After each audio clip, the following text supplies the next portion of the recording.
My name is Mike Wychocki. I'm the chairman and CEO and lead investor of a company called EagleRail Container Logistics. We're based in Chicago, Illinois. We're about 5 years old, although we're a global company and we have employees in 7 countries. There's about 18 of us right now. We're a pre-revenue startup, but we've been around for over 5 years.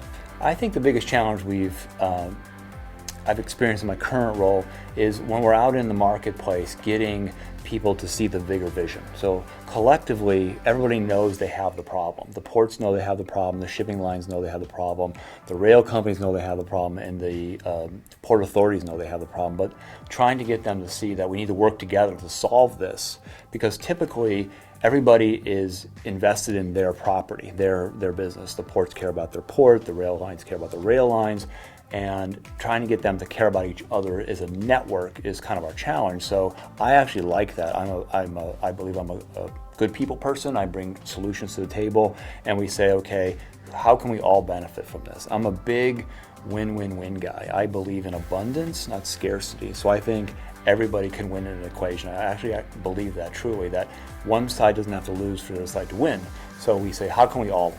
Now, we might not all win to the level you want to, but if you give a little here, give a little there, everybody kind of gets this new network set up. And so we're trying to bring parties together, and everybody agrees the technology is right. Can we build a cross system on everybody's properties that makes businesses codependent or interdependent on each other? That's probably the biggest challenges. And once they see how it benefits everybody, the light bulb kind of goes on. It's very satisfying for me to be able to bring that solution to a lot of different parties.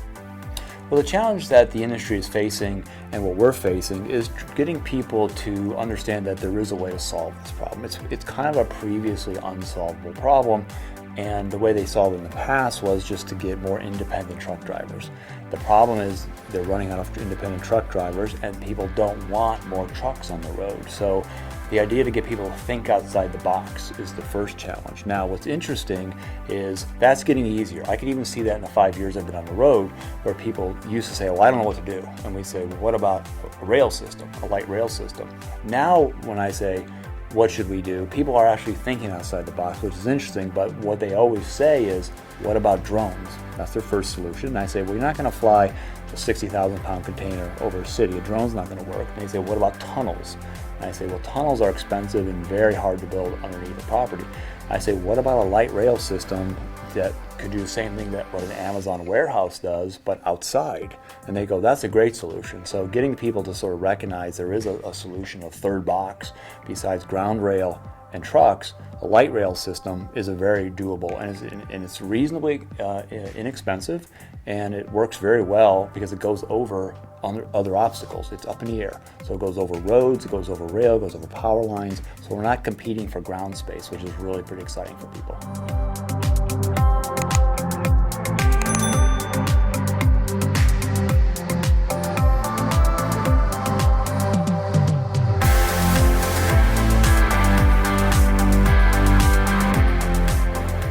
My name is Tony Iannessa. I'm the founder and CEO of Big Construction. Our business builds corporate office space for companies throughout Chicagoland.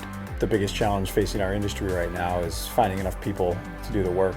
So it's a simple answer, but for us, we can only grow to the extent we have people to do the work.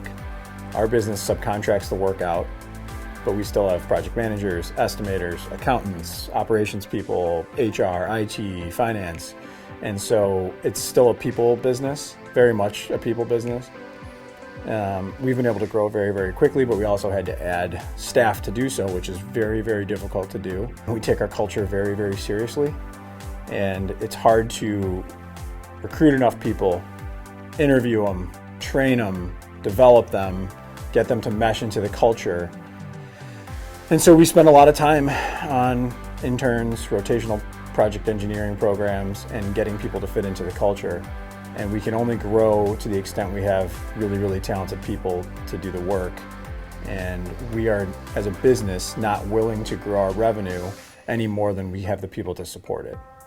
So that's our biggest challenges. Since day one, we have been really, really large on an intern program. So we started almost immediately when we started the business going to IIT, which is a university on the south side of Chicago. pretty close to our corporate office. And we started going to the recruiting fairs, get interns. What's great about them is the students live within a few miles of the school. So they'll work for a summer for us. Then oftentimes they'll come in and do 2 or 3 days a week for us. We have converted now in 3 years, 6 interns into full-time hires. This summer we had 8 interns, and we will probably make 2 to 3 full-time offers out of that class. Taking that a step further, within 2 years we're going to have a fully rotational talent program in place, so that when entry level, so we're going to recruit interns, provided we make them a full-time offer, they would start a rotational program.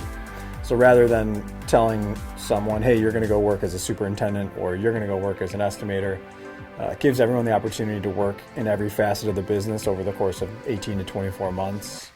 They learn everything there is to know about the business, all the way down to insurance, finance, accounting, safety, estimating, pre-construction, field, and then they make a decision. Hey, I really, really want to be an estimator, and we're really putting it in their hands. I think that's going to be a really key to our success going forward. I think this is a great piece of advice, both personally and professionally, and it's just do what you say you're going to do. And it's really common sense, easy stuff to say. It's really, really hard to do everything that you commit to doing. So one of my personal Iannessa principles is that if I tell you I'm going to do something, I'm going to do it. And one of our core values is trust. And we started to talk about, okay, what does trust mean? Everyone has trust as a core value. Trust in our world means that a client looked us in the eye and said, I really depend on you to do this project for us on time, under budget, and make it as painless as possible. So we said, how do you define trust in that scenario? And